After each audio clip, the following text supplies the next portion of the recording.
Hi అండి, mummy ఇవాళ సింపుల్గా అండ్ ఈజీగా అయిపోయే మటన్ కర్రీ చేస్తుంది. ఎలా చేస్తుందో చూసేద్దాం పదండి. ఫస్ట్ ఉల్లిపాయల్ని వేయించుకోండి. తర్వాత అల్లం వెల్లుల్లి పేస్ట్ని వేసుకోవాలి.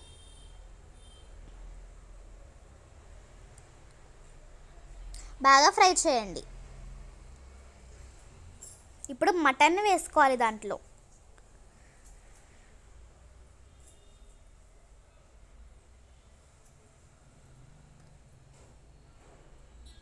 మటన్ని వేసేసుకున్నాక కొద్దిసేపు అలా వదిలేయండి.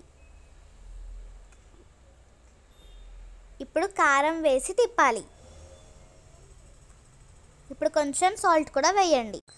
ఇప్పుడు కొత్తిమీర, కరివేపాకు, పచ్చిమిర్చి వేసుకోండి. మా దగ్గర కరివేపాకు లేదు కాబట్టి మేము వేయలేదు, మీరు వేసుకోండి.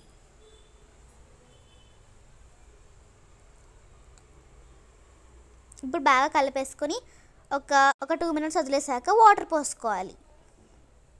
ఇప్పుడు దీన్ని బాగా మరగనివ్వండి.